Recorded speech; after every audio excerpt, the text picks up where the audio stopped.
So welcome to this session, which is the third panel, is that right, in the series Hydrofeminist Thinking with Oceans. We've got 4 of the authors in the book that we discussed over the course of a bit more than a month in the room. So let me start then introducing you to Cheri Hugo. And there you are. Cheri is a storyteller, an illustrator, a figure drawing lecturer, that's amazing, and a PhD candidate at the University of the Western Cape. Her academic interests revolve around transitions, in-between spaces, storytelling, poetry, visual methods, and arts-based methodologies. So thanks very much for coming. Then we've got, I just go as I see you on the screen. I don't know whether that's the same for everybody, but then we've got Kristy Stone, who is a practicing artist and PhD candidate in the Department of History at the University of the Western Cape. From 2016 to 2020, she was a Mellon Doctoral Fellow at the Center for Humanities Research at that university, UWC. And her thesis is titled Affect and Art, Encounters with Objects of Power in South African Museum and Archival Collections. Then the next person is, and thank you, Kristy, for coming, is Joanne. Joanne Pierce is a PhD candidate at, I wonder why, the University of Oulu in Finland, where she's pursuing relationality in education through thinking with bodies, water, time, memory, and space. Her interest in justice and activism in the Global South brings watery ways of relating to oceans, environments, and education. She's head of academics at the Center for Creative Education in Cape Town, a non-profit teacher education institution. And I hope you don't mind that hopefully in September, Joanne will be defending her thesis in Finland. So thanks for coming, Joanne. And then last but not least, we've got Adrienne. Where are you? Von Eeden-Wharton, who is an artist researcher passionate about finding ways of restoring fraught and entangled terraqueous. Do I pronounce that properly? Oh, is this the bios from the book? Oh, terra aquis, like terrestrial and aquatic, as in terra aquis, like amphibious, or however you want to say it. Sorry. Lovely, multi-species relatings. Her praxis focuses on intra-oceanic environmental histories, and she dreams of working in the polar regions. Adrienne is a postdoctoral fellow at the University of Pretoria in South Africa on the Antarctica, Africa, and the Arts Project funded by the NRF. And then we've got the editors, co-editors in the room, Nikki Romano, who teaches history and theory of design at the Cape Peninsula University of Technology. I'll keep it slightly shorter. Then we've got Tammy, who is professor in, I should know this by my top of my head anyway, professor of women and gender studies at the Faculty of Arts and Humanities at the University of the Western Cape in Cape Town. And Viv Bozalek, who is honorary professor at the Center for Higher Education, Research, Teaching and Learning at Rhodes University, and emerita professor in Women and Gender Studies at the University of the Western Cape. And I think you're again very active there from recently. So welcome. We've got, as I mentioned before, and I'm Karin Murris. What am I? I'm a professor of early childhood education at the University of Oulu, and also emerita professor in education at the University of Cape Town, in Cape Town. So we have the following 4 questions, which I first of all read out, and then we're going to explore them together one by one. open them up, aerate them, keep letting them generate more questions. The way what we call it is difficultating. So facilitating helps us go from the complex to the more familiar. Here we try and do the other way around and see how what might seem quite obvious or maybe not that obvious, but how we can make it even more complex, but asking maybe sometimes secondary questions that are generated and more questions that are generated. The kind of crazy space that we like to create is a space where we normalize disagreement. It's perfectly fine to disagree, and obviously, you know, it is how we disagree that really matters, but that we really push and challenge each other and ask other questions, and they don't have to necessarily be challenging ones either. But anyway, let's see how it goes. Here are 4 questions. Number 1, I feel like a quiz mistress or something, you know. You can always phone a friend as well. Is the ocean more than a metaphor for academic writing? In what way does an oceanic methodology differ from water as method, and how does it connect with a tidal dialectic? How does it work as a form of activism or being a what's called gentle disruptor? So that brings together quite a lot of sort of concepts and questions from the different reading groups about the 4 different chapters. And I think, if I'm not mistaken, George has put them again in the chat. Yes, all the questions are in the chat together. Thank you. Number 2, does it matter for post-humanist theories to be felt, so affect, whether human bodies engaging with it are fully covered? So for example, the hijab. And then there was the 3rd question, which was also about skin. What does the materiality, so separateness, zipness, blackness of the wetsuit do? And the removal of the swimsuit. How do these skins haunt us in terms of privilege, comfort, exclusivity? What does skin generate when we diffract through it? And then last question, how do the images work differently, whether in color or not? And how do they work to disrupt and provoke? Okay, so these sessions, the panel sessions, are about 1.5 hours. And so we have more time than we usually have in the reading group. So if we, first of all, give all the panel members, so we start with the authors, then with the panel members, an opportunity to respond to the questions. And then would it be helpful, what would be best, that we then open it up for everyone after each question, or shall we just do it them all first, all 4, and then open it up for others? What do you think? What would be your preference as a panel?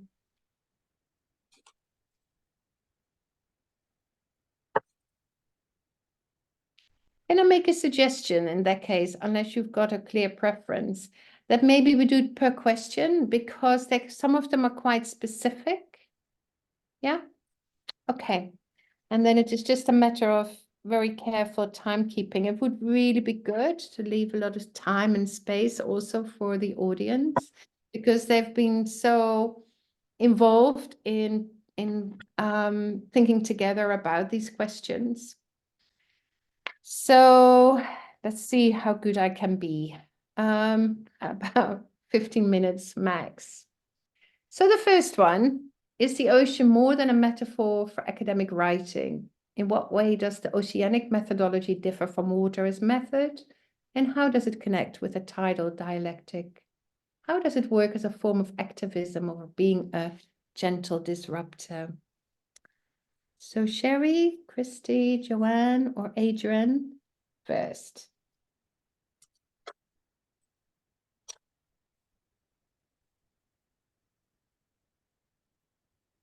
just go for it.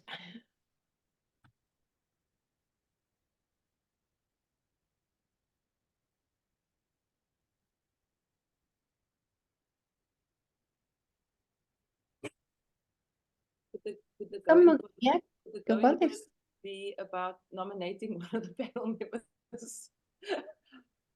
I don't know. Well, if someone would ask you, okay, the ocean, that's just a metaphor in your writing, what would you say? I mean, I think my reluctance to start first is because I am very clear that my responses to this question and even sitting with them is very situated for me, because I believe that relationships with the ocean and the ocean as a body isn't fixed or sort of contained and definable or bounded as such. So I think my reluctance to go first is because I feel like it's important that that becomes part of how we respond to this question. So giving room for recognizing that these responses come from somewhere and with relations as well. So maybe that's just something that I'd like to just throw in the mix before even answering the question specifically. But I think that that's what comes up for me first, is that even in having 4 authors from the book sitting with these questions, that there's a dilemma already about answering them as the 4 of us, but actually that it's inseparable from the work that we are doing or have been doing through the chapters in this book and what comes with that as we respond to these questions. I don't know if any of the other authors respond to that or feel any connection to what I've just said.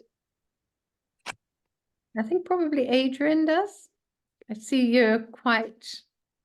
Oh, no, sorry. I was just trying to figure out a way to unmute my computer. Sorry. I looked a bit perturbed. It was more like because my unmute button wasn't working. But I think sorry, Karin. I think Joanne makes a really valuable point and introduction, I think, to this question, because I think it's, in a way, it's almost a question that one could discuss for the entire session here, because it's so broad.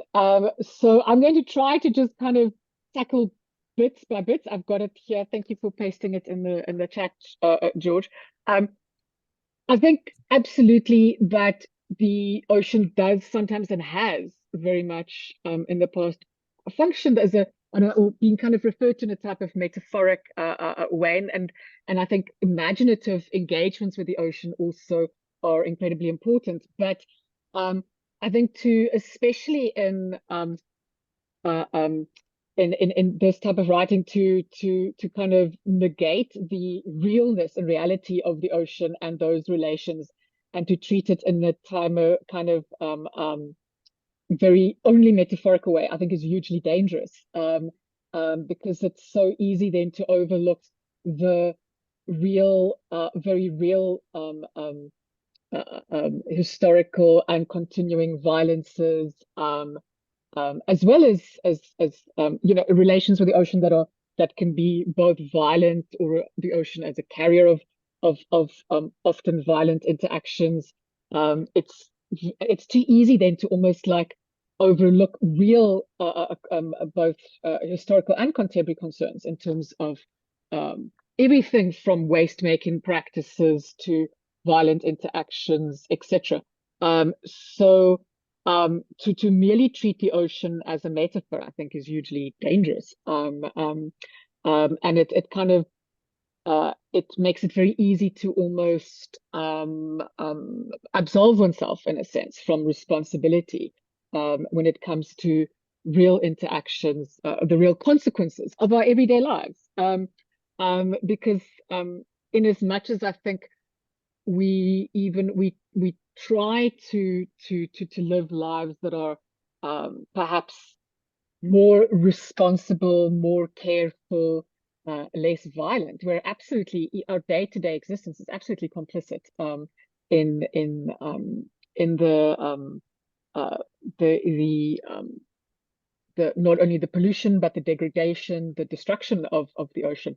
The other thing also is that I think it's quite dangerous to think of the ocean almost as like we tend to sometimes do it like a kind of like this, like it's this massive basin that's almost like a giant aquarium, and it's contained because you know, once you start thinking, and I know many people have already written about this, and a number of the books, the chapters in the book also refer to that. But once we start thinking of the ocean and water relationally, and we start thinking also of hydrocycles, etc., you know, it becomes impossible to continue thinking about the ocean in a kind of very contained way.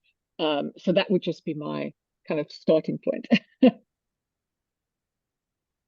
Okay. Yeah, Kristy? I'd like to attach to that.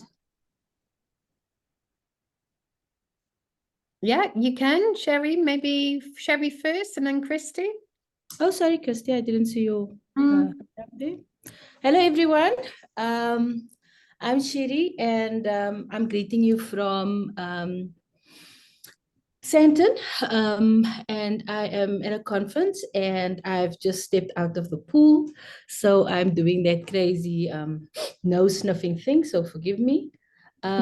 Thank you very much to the panel and to the audience and for this group and for everybody who's come out today to talk about these very important questions. And I think I'll start off just to say that it's been so great thinking with and coming up with even more questions, which is what I think this book has helped me do, is ask more questions. And I would like to respond to the metaphor question by saying, taking a slightly different angle to Adrienne, because for some of us, having the metaphor is needed because we aren't as safe to be able to talk and write in the ways that we would like to.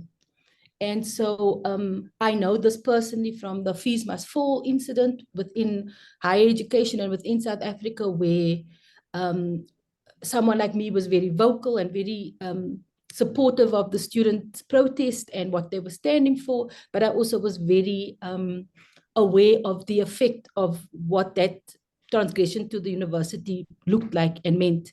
And so for me, I definitely think that the last conversation about identifying the gentle disruptor saw right through my images, because that is exactly what I had to do in this metaphor. Because in my first writings, I was burn down everything,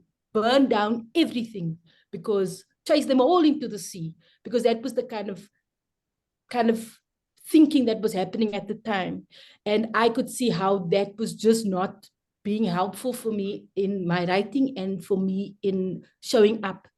So I needed to be gentler about how I was disrupting. So the person who pointed that out in the last discussion was so right, because I needed a way to be able to talk about very complex issues without being so upright and without taking that full responsibility of, like Adrienne said, that we must take agency of this violence that we are creating. But for me, the metaphor of the ocean was so important, to be able to gently hide and cover and have a layer of protection, because calling out the violences of university up front like that wasn't a safe space for me to be able to do that. So I used the ocean as a metaphor, and I particularly didn't use it in the tidal pool scenario, because for me, the university was a metaphor for even society and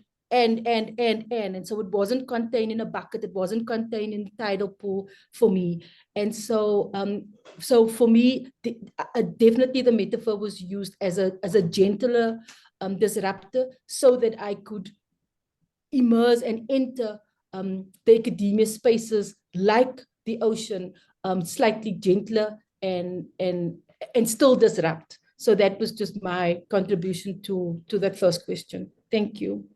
So it's combining quite a few of the sub-questions in this big question. So thank you for that. Kristy?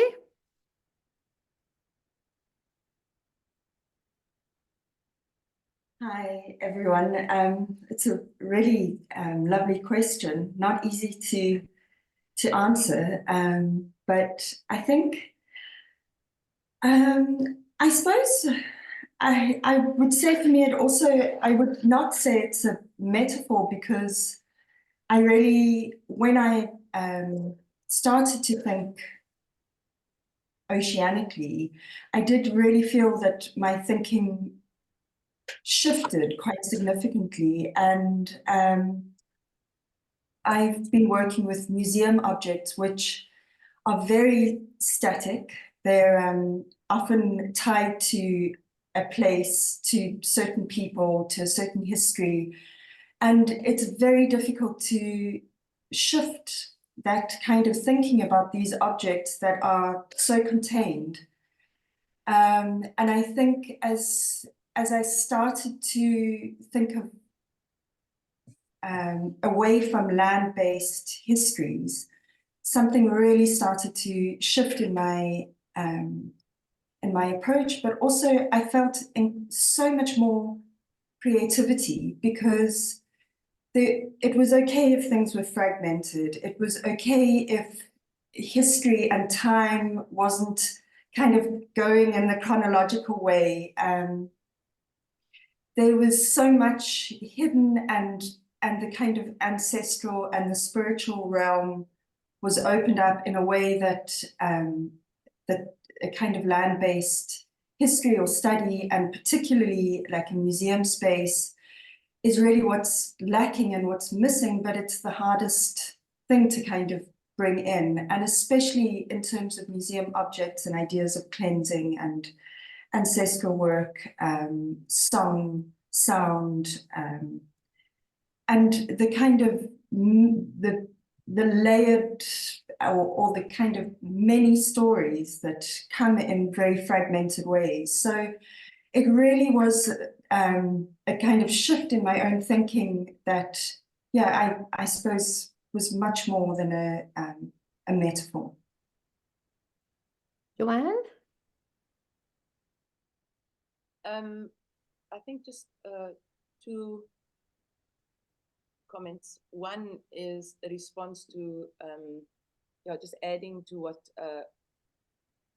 Kristy's already said about how generative these questions are, and they've already given life to ways of thinking about what our research is doing, or what are the openings to discuss or inquire a little bit deeper. And then the other is to say that why I wrestled with some of this question or these questions was, for my journey with both swimming and then also with academia is inseparable. And so I can't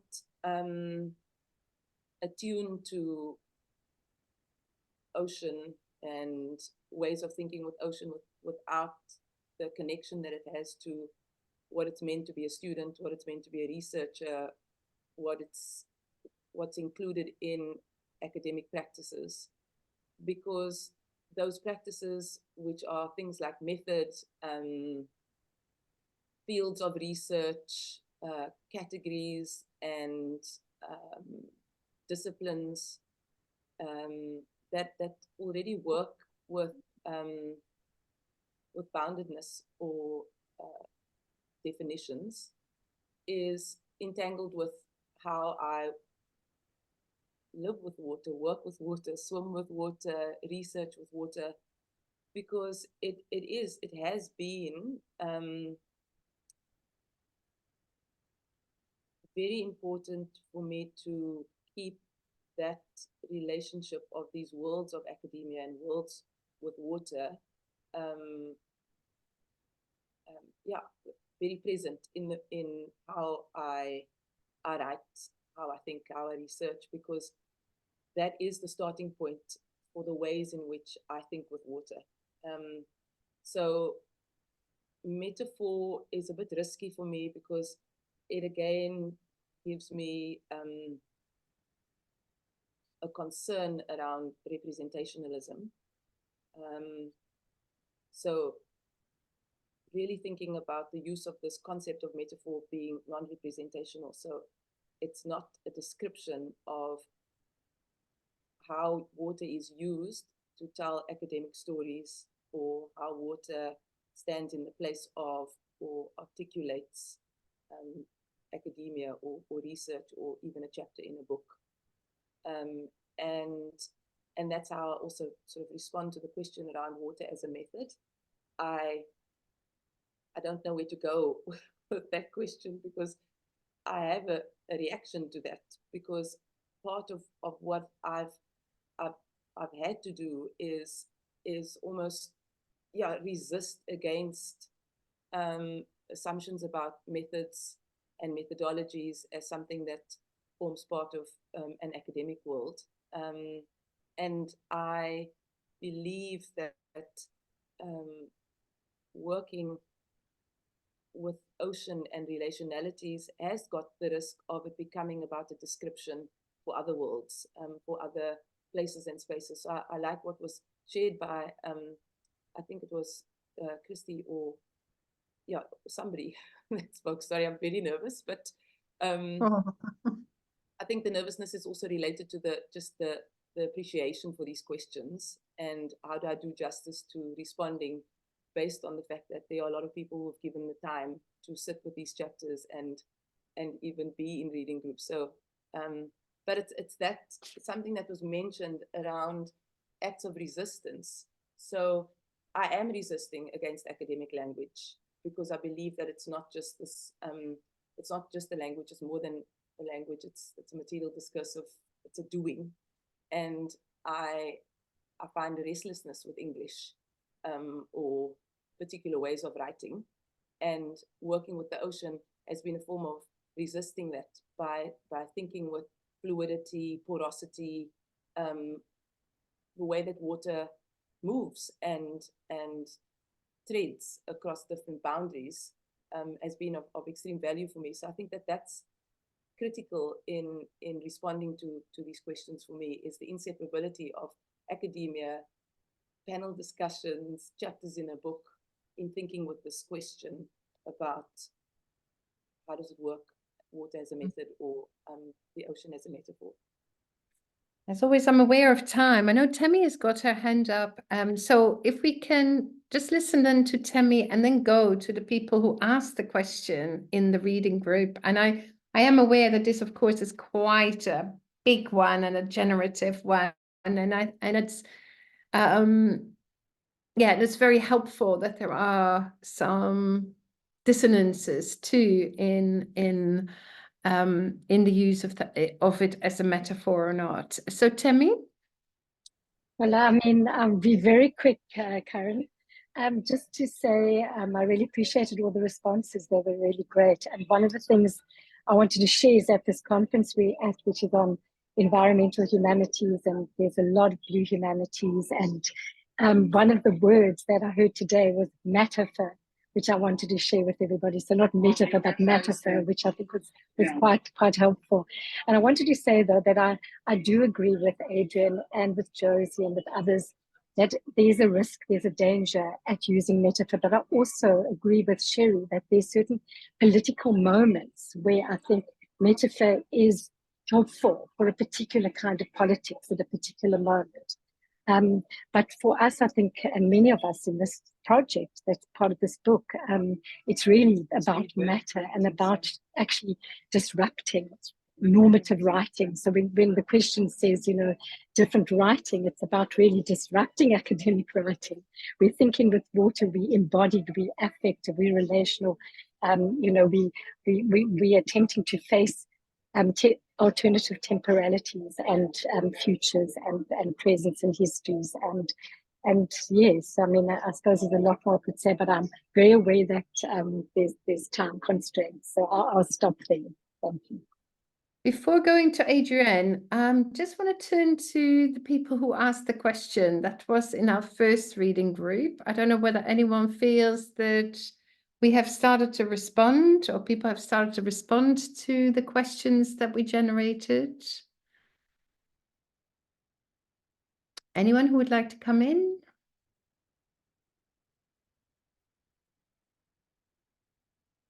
No, these were the readers. Okay, can also come later. That's fine. I can't see anybody else, but I know that Adrienne has got her hand up. Nikki's got her hand up as well, I think. She just hasn't worked on it. I think Adrienne first, but it might be that I saw her first. But Nikki, now do you want to go? Okay, Nikki. We've got 1 minute before we move to the next question. I just wanted to say quickly is that for me, the question, it's firstly, thank you for all the inputs. For me, the more than is what really matters in the question as it was framed originally, question number 1. And the one phrase that I am just tripping over is the notion of a gentle disruptor, because it isn't necessarily gentle. Yeah, that's just a comment. Yeah, we can come back to that. I think the way Cheri was explaining that, okay, I can't end the chat as well right now, is that how it worked for her and in response to the violence. So we'll come back to that. For now, let's move on to the second question. Again, I feel like one of those quiz mistresses. Does it matter for post-humanist theories to be felt, affect, whether the human bodies engaging with it are fully covered? And that's hijab. And definitely would like to make space for the people who generated it in the reading group. This was the second one. But let's first of all, maybe people who would like to respond to that. I'm trying to remember which, I think it might have been actually the same chapter that generated that. I think this really came from Joanne's, the session on Joanne's chapter, but then also it kind of, in a really nice way, flowed into Cheri's chapter as well. Yeah, yeah. So, I mean, it's helpful, but I think it might be, so I don't know whether Massa's in the room, whether other people who were discussing that at a time or in the room. We can take those questions together as well, because would that be helpful? Yeah. What does the materiality, separateness, zipness, blackness of the wetsuit do? And the removal of the swimsuit. How do these skins haunt us? Privilege, comfort, exclusivity. What does skin generate when we diffract through it? And we've got, if we take those two together, we've got a generous amount of time, which I think still will not be enough time, but let's try to stretch it. Okay, I'll respond to some of my images, and then I'll tag team Joanne.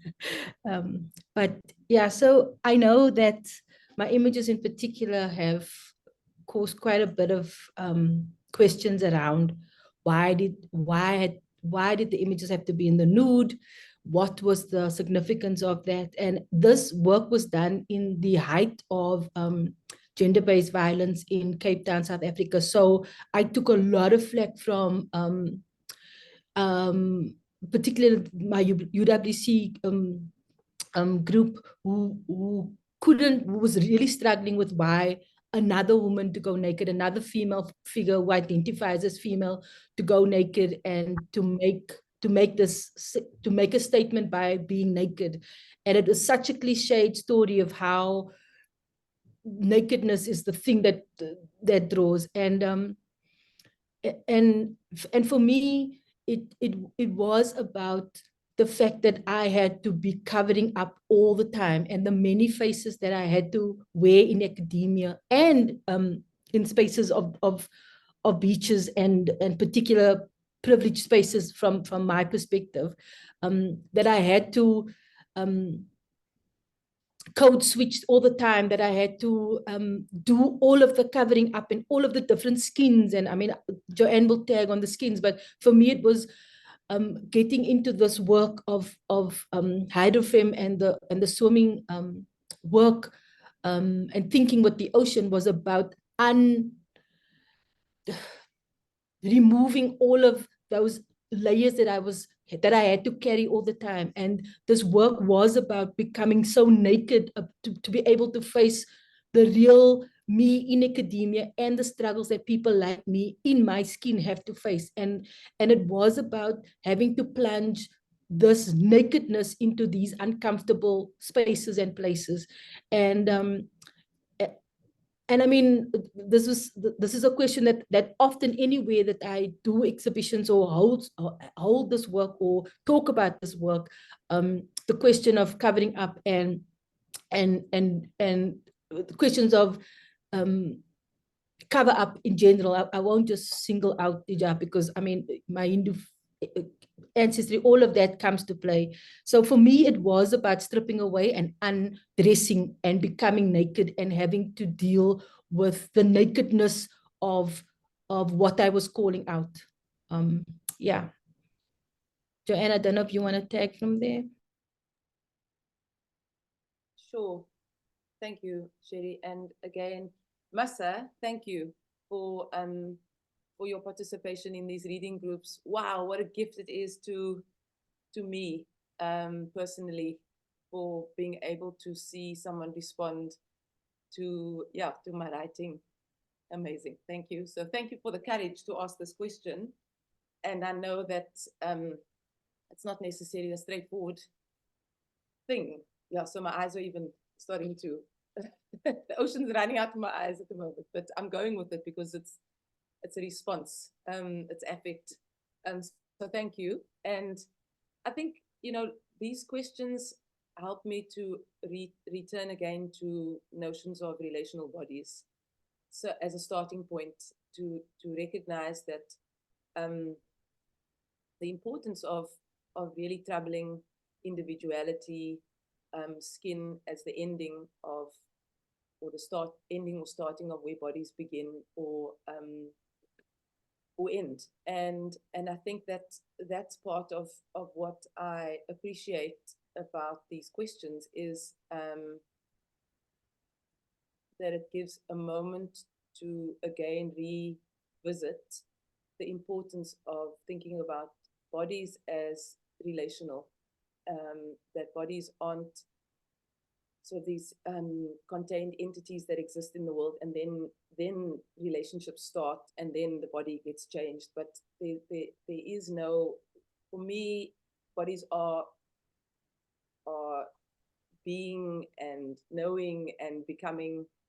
It's not this bounded subject in the world. And so to come to the question about how does affect work, how do wetsuits work in thinking about bodies, is really important to open up how, if our starting point is thinking about bodies as entangled with the materiality in the world, you know, whether that wetsuit's on your body or whether it's not, whether you've worn one before, whether you haven't. It's about recognizing what are these relations that become a part of a body in relation with the water. And I really appreciate the work of Sara Ahmed. Sweaty Concepts is a way of also attuning to what bodies are doing, rather than only thinking about human optics of what we see bodies doing. And it means that it's a moment to really listen with bodies in a way of what is the skin hearing, what is the skin sensing, and whether when we do that, it becomes less about a fixed idea about, you know, removing a wetsuit suddenly changes things. It's not that it does something that then forgets or reduces the difficulties or the senses of erasures or losses that are part of the marks on a body. That's what it's like for me. You know, the reluctance of wearing a wetsuit is not only about this material object in the world, but it's way more than that. And there's so many more intertwinings that come with that decision.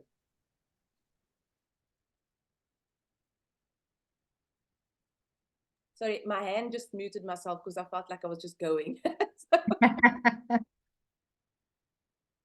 It's interesting, though, how Cheri's response to the nude and the nakedness and the materiality of that in relation to the ocean almost is the answer. Also, is the ocean more than a metaphor, is also an answer. But then I think you gave it now in a different kind of way too. Let's see, any other from the panel or from the authors first, and otherwise any of the editors?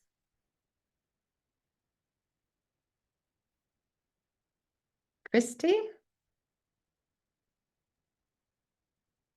I'm going to respond. I suppose one of the first things I thought with this question was that generally for me, affect isn't something I experience through my skin. I actually find this really interesting, how differently people feel. But I think most of the work that I do and the kind of affect that I write about, I generally feel in my solar plexus. And it's much more of a kind of embodied feeling than a feeling on my skin. So I really appreciated that question because it made me really think about my own work in that way. And I have something of a confession. I really don't like swimming in Cape Town. The water is freezing. So I feel like on some level I'm a bit of a fraud.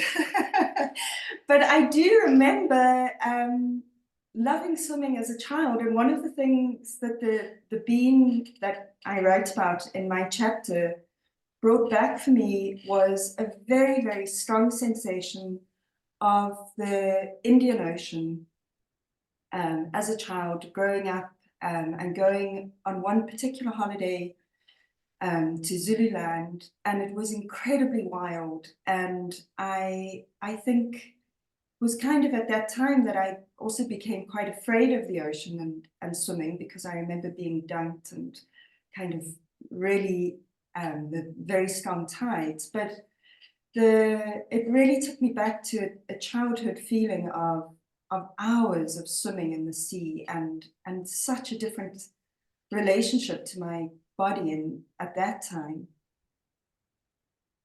So yeah, that's what you really also, what you're raising, you know, the connection, the conceptual kind of, because when you were first of all saying embodied feeling, skin, you know, almost as if they were two different things. Not, oh, I hadn't thought of skin, but it's embodied. So, and it makes me then thinking, well, what is the difference then, and what is it? And then it made me think of Adrienne. And one of the things that I first met you, Adrienne, was always, you know, here is someone who goes into the, well, maybe just you say what it is you do when you go into the ocean and whether it's cold.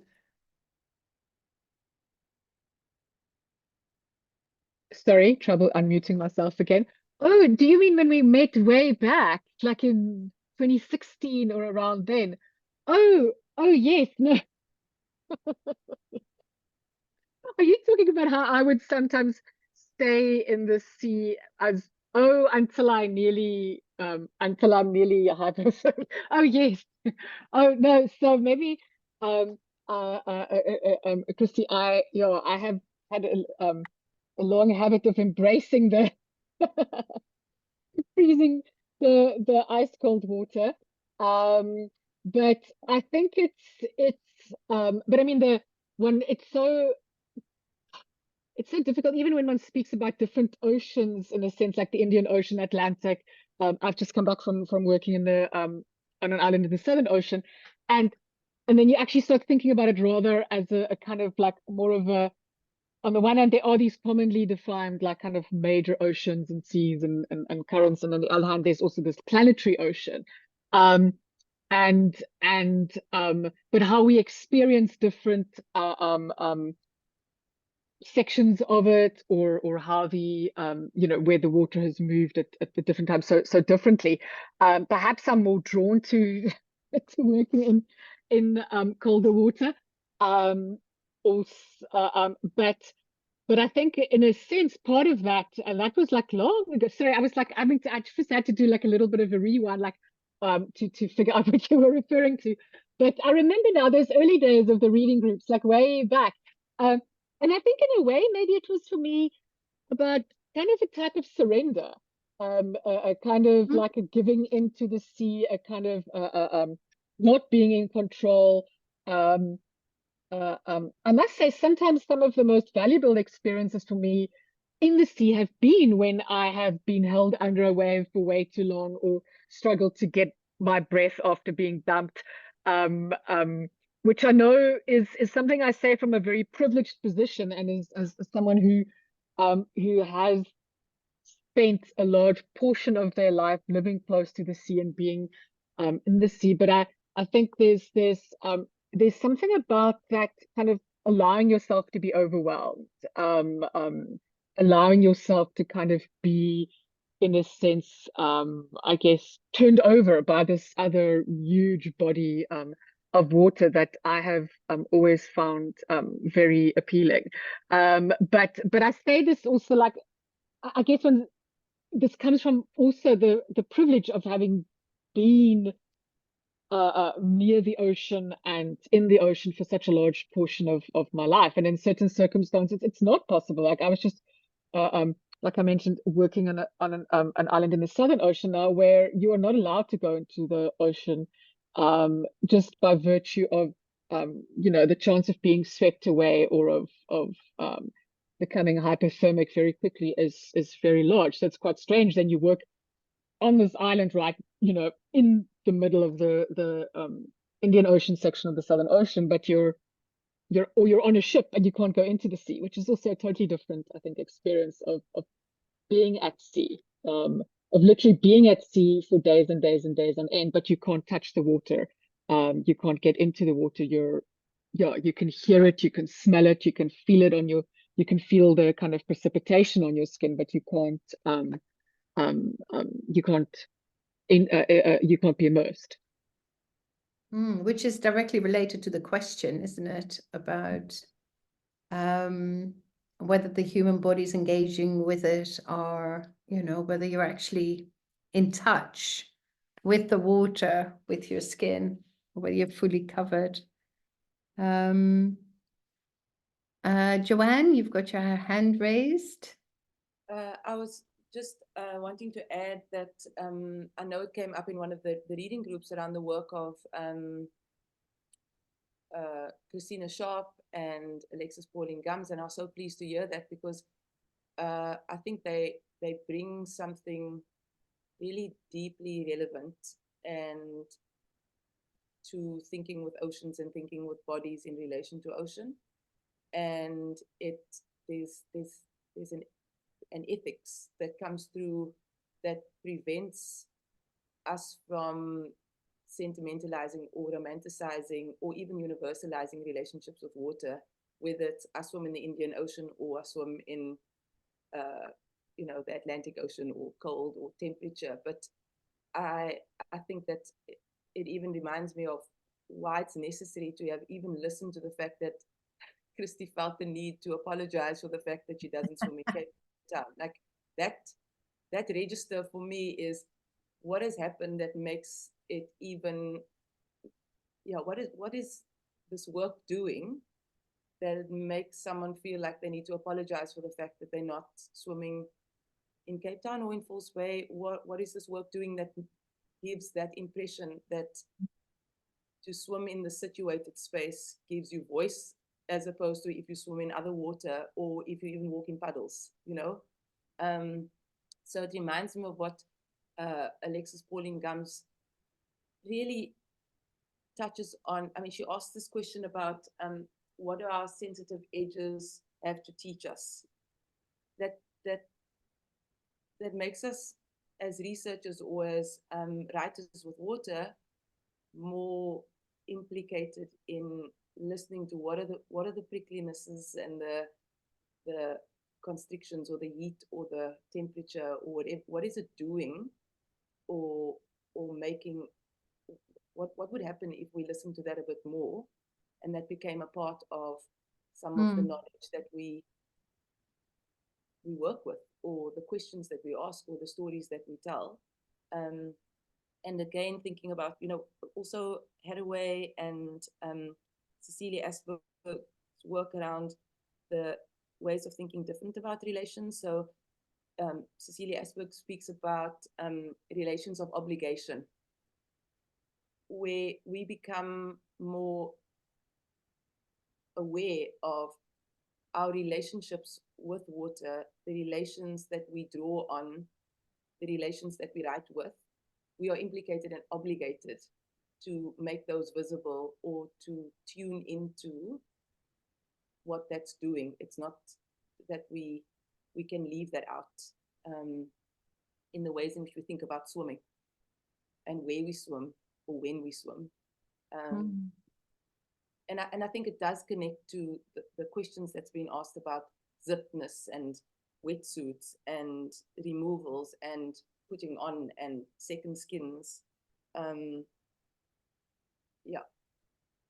George has been removing clothes while she was reading this book in the bath, but it was warm water.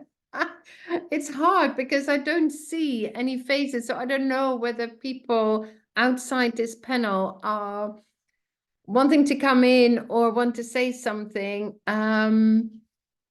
Forgive a question from a latecomer to the discourse. My work is with Pacific peoples for whom ocean is ancestral roots to ancient and current diasporas, home, blood, and more. I wonder how much actual oceanic peoples feminists are engaged within this discourse, or meaning are engaged within this discourse that we are now talking about.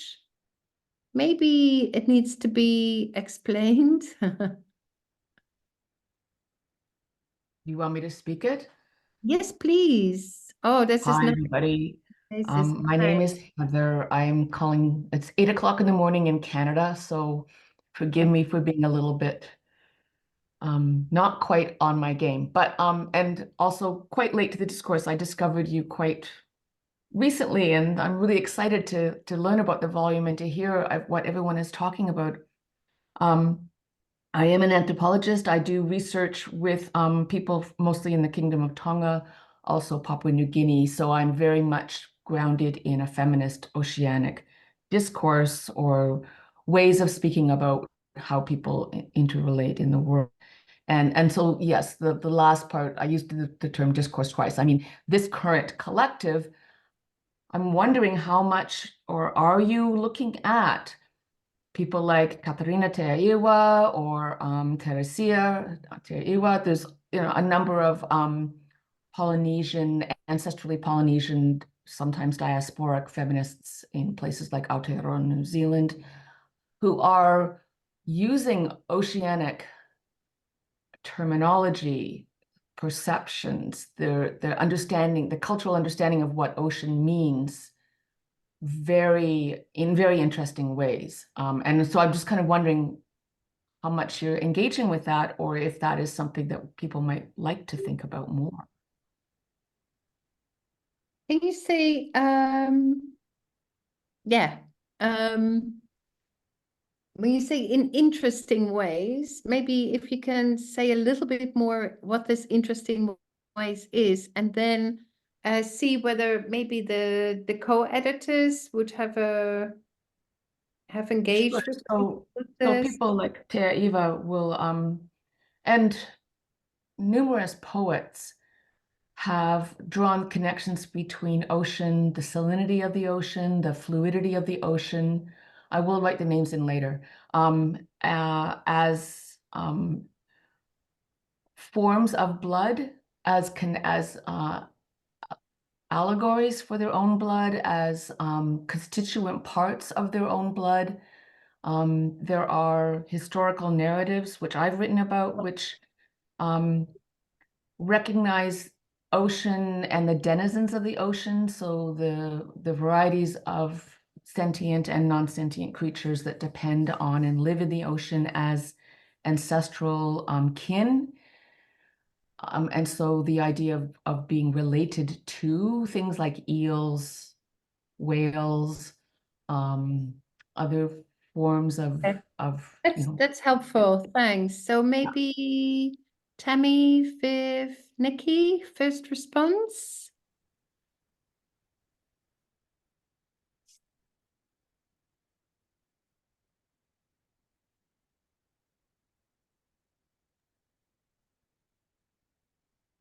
Well, nobody else seems to want to speak right now, but I think we've had a very long day of conference and we got caught in a thunderstorm and hailstorm, so we're a little scattered. But I think there's a fortune of work actually.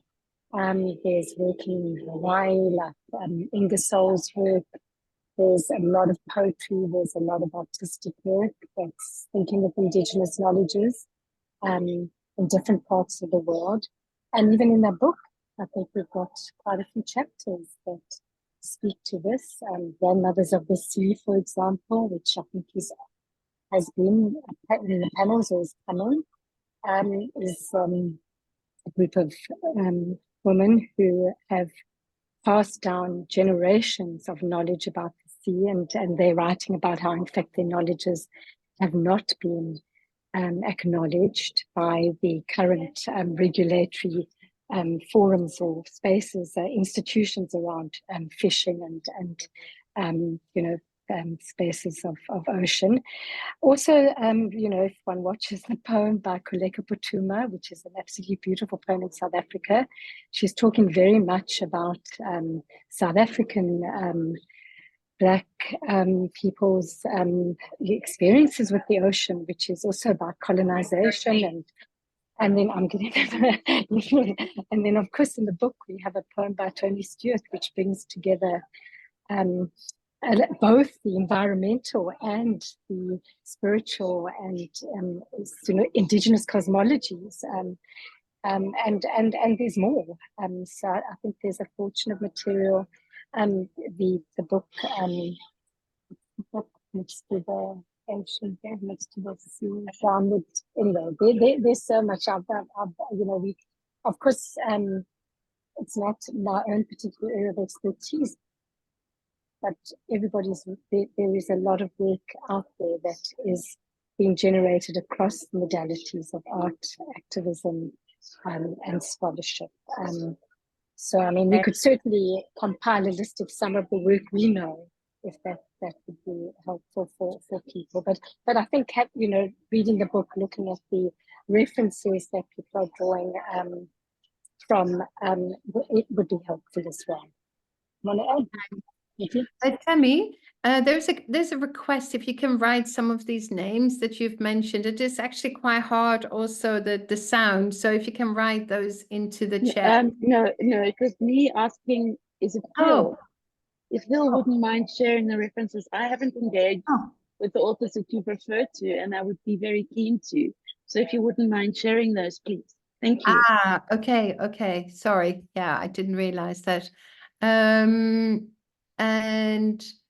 Viv, maybe a comment, or Nikki, or you feel that commented enough? That's fine. Yeah, I think that's but I could relate it to my question about tidal dialectics, which I which hasn't been addressed at all. Okay. But I mean, what I know about tide dialectics is that, it's this experiment to formulate an oceanic worldview, and it was an art exhibit which involved 13 artists. So, that's the tide dialectics I'm aware of, but I was just intrigued to know, is there tidal dialectics? I've never heard of it. Okay, so it's the question about the question. Tide dialectics is an experiment to formulate an oceanic worldview, a different way of engaging with the oceans and the world we inhabit, unbound by land-based modes of thinking and living. The exhibition is reflective of the rhythmic fluidity of water and the incessant swelling and receding of the tides. So that's by the author and the curator of the tide dialectics exhibition. I have the book called Tide Dialectics, which comes from that exhibition, but which is about the Caribbean and, deals very much with the histories of the Caribbean and the ocean. Adrienne? So, let me just, take this hand down. The term, as far as I understand, like a tidal dialectics or tide dialectics, it's basically the same. The same term comes from the Barbadian poet and historian Camus Brathwaite. And so, and Elizabeth de Lagre writes she writes a number of pieces explaining this and elaborating on this, but it's also, so it very much has to do with Caribbean history and experience of the ocean, and histories also of colonization, a resistance against that, but a kind of understanding of time also, and of land-sea relations that are much more about negotiation and a kind of like a pushing and pulling, rather than an understanding of kind of land, sea, time as kind of like a chronological, etc. So there's a number. He refers to it in an interview, quite an old interview, where he talks about a tidal dialectic or tide dialectics. But Elizabeth de Lagre, and I'm probably mispronouncing her surname completely, she's written a number of pieces elaborating on this and citing Brathwaite's work. Sorry, that was just to chip in. There are lots of names mentioned, and Joanne, I'll hand over to you. Thanks. Thank you, Bill, for your question and recognition of it being 8 o'clock in the morning where you are. And I'm not sure if I have read your question in the chat correctly, so I'm taking that into account in that my response might be coming towards you in the wrong direction, or maybe misreading. But I saw you said your work is with Pacific peoples from whom ocean is ancestral roots to ancient and current diasporas. And you were then wondering about how much actual oceanic peoples and feminists are engaged within this discourse. So I'm sensing that it's about us within this, authors in this book, or researchers in South Africa, or what we refer to as the Global South, in response to the work that you're doing. And that I think is in part what sits in that question. And for me, I am a brown South African woman who lives with the history of apartheid, which is built upon segregation and forced removals of racially classified people of color. So I'm speaking from that place when I respond to your question, that it is deliberate for me that I'm drawing on artists, poets, scholars, stories, songs, my family, local oral stories, in how I'm engaging with ocean that includes ancient and entangled relations, that makes me think about work of June Bam and Sylvia Vollenhoven, who are in South Africa, who writes very much about, and it resonates with me, writes about our deliberate decision for working with acts of remembrance that are within our bodies, and that we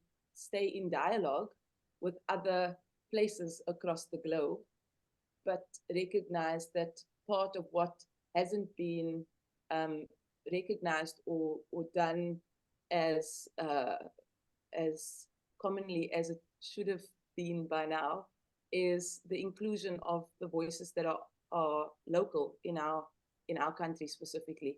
So I'm sharing that because it does matter. I mean, the question that you've asked has allowed me to respond in this way, that I am, of course, engaging with other scholars across the waters and in other places, you know, thinking with Donna Haraway, thinking with Astrid Neymanis, but it is intentional for me to also listen to situated knowledges, which is not about geography and location, but also about knowledges that already are entangled with who we are as researchers in South Africa, because I believe that we haven't really done enough work in research spaces to approach research with including voices that haven't yet been included. So within that history and that landscape of South Africa, I appreciate the additional authors to consider, but I don't want to not articulate the intention, and I'm implicated in that intention to stay with those stories, artists, poets, and bodies that have contributed to our histories that have not yet been articulated in academic writing or in books that have been published in this way. So yeah, I'm more than happy to share with you some of our local authors here as well. Yeah, just to follow on from that too, is I think there are quite a few chapters in the book that work with, you know, the Baradian notion of hauntology and, you know, the absent present, and so that it does make us think differently about ancestors and what bodies are and what they do, and how the specificity of the phenomena that are investigated are the ones that are situated but not local, and how important it is and to stay with the specificity of the here now, which is never the here now. So it would be really good actually to see how, when you work from a post-humanist agential realist framework, how that changes some of the questions, even let alone the answers. I'm just aware, as always, of time, and not to forget the last question, but that could be actually a different way in to the things that have already been discussed so far. So how do the images work differently? Even on any of the concepts we've used so far, whether in color or not, and how do they work to disrupt and provoke, and maybe even, or not just even, the whole, you know, the methodologies that you have been using as feminist authors and thinkers, and how that has provoked either the ocean, the ocean as more than a metaphor or not, and even thinking differently about ancestors. But I think there has been some amazing work with the visuals in this book and in the chapters that we've been reading, and also on the website that where the book series is, you can access the color versions of the black and white ones that are in the book. And how does that work, and how does that work differently? So yeah, anybody? And also the people in the reading group, please feel free. You know, you've just done such an amazing work to bring all this together.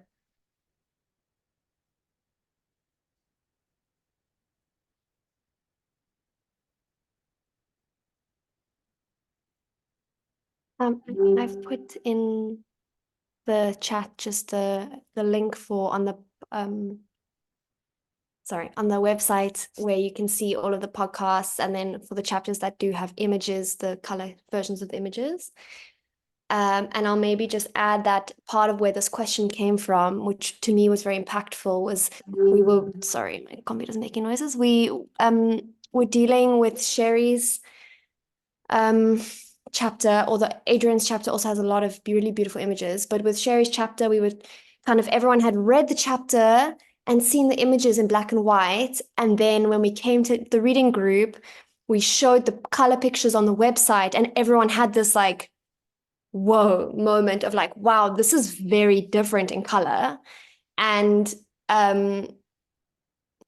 just the sense of almost like the injustice of it. I mean, there obviously are a lot of reasons why books get printed in black and white, and it's also about accessibility and cost and all of these things, but just the almost like injustice of taking the color out of these images and what it felt like that did very specifically in the context of what those images were supposed to be doing and what they were saying. So maybe that's just like a bit of context for, I think, where part of this question came from. Thank you.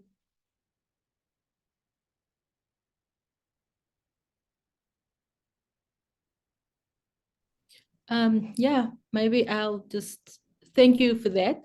And I was really thrilled to hear the group bring that up, because George will tell you that I gave her so much nightmares about how I wanted the images to be exactly, and how I wanted them to be seen, and how I wanted to be seen, and how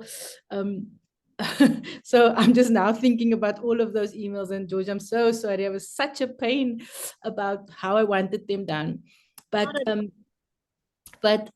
it was initially just a decision to go black and white for the print because of the book. And obviously one can understand that from a publisher's point of view, to have all the images printed in color would have been a hugely expensive exercise. But I was so thankful that this opportunity allowed us to have the work on the website, which is why I was so particular about how they were supposed to look on the website, because and by promoting the website, people would be able to see the work. But yes, I mean, I wasn't thinking about it at the time, because at the time I was just eager to be part of the project, and I kind of I was just okay with it being in black and white, and I do bow low for the fact that that is something that someone picked up from the group, and I really take that to heart. But they were meant to be in color, because the way that the light is used in the underwater images, to be able to show this veil of ocean that covers the nakedness of the sense of protection and cover that the ocean offers me, to be able to talk about something that is so naked and so vulnerable, is how I wanted the light to speak to it. And there was a very particular art direction on how I wanted the images and how they are set in that light and in that green like murky kind of look. I particularly looked for pools that had that greeny thing, because it speaks to the murkiness that academia puts my body in, and how I'm seen and parts of me is visible, but parts are covered up, and that murkiness. And so the green space, how beautiful it is in the ocean, was metaphorically used in how I was navigating that space. So thank you for that question. You gave me a lot to think about, not just for this work, but also future works, about the compromises that one makes in terms of your artwork, not just because you so badly want it out there that and I mean, the same can be said for the written word, because I mean, when you get your paper back from a reviewer, I mean, you can really hold your ground to say, no, but I want to say it like this, and I want to be able to quote it like this, and this is my words, and even if the sentence doesn't make sense to anyone else.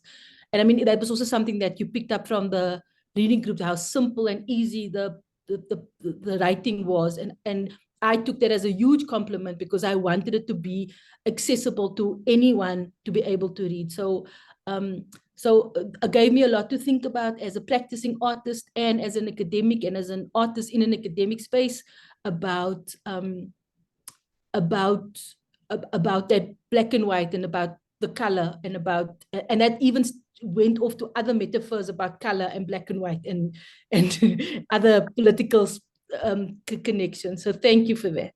Thank you, Cheri. And I've got Joanne and I've got Nikki. But also to say, apart from anybody else, have I missed something? No. Just to say also, apart from the color, is maybe, Joanne, you're going to say something about what else is possible through the imagery as well. And of course, the size of it too, very often they're really tiny, but you wanted to make a statement, and Adrienne's images also are incredibly powerful in the book. Joanne? Sorry, Nikki, go ahead. Joanne was up first. Thanks, Joanne. Cheri, what I was interested in, which I am interested in generally around imagery, is when I went to your exhibition at the Electric, which was your printed color images, as opposed to looking at them illuminated on the screen, it also does different things. And I'm curious to hear what you would say about that.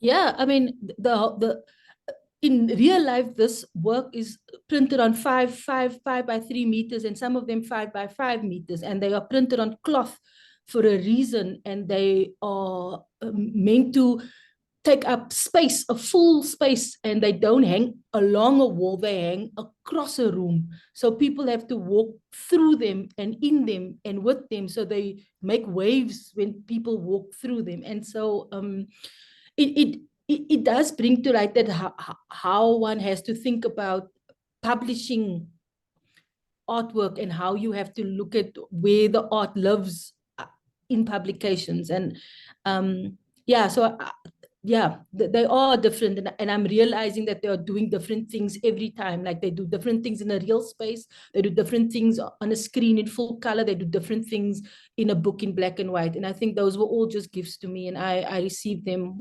warm-heartedly. Thank you. Joanne? And I'm looking at the time, self-appointing timekeeper. I'm more than happy I can follow up, because there was one of the questions around the images that came out of the reading group, and I'm happy to write something, and that can be taken into the next reading group. Just because of time, I'm happy to do that instead. Just to say that, I mean, the way you work with the visuals is very much, and also Adrienne is bringing the absent present into the visual, and I think that is a real gift, how to do that, the temporal diffraction, and I think that's really worth mentioning. And I think probably people think, oh, we need to go and have a look at all these images. I was going to suggest maybe to finish with some images, but we probably have just run out of time. I would just like to say thank you to everyone.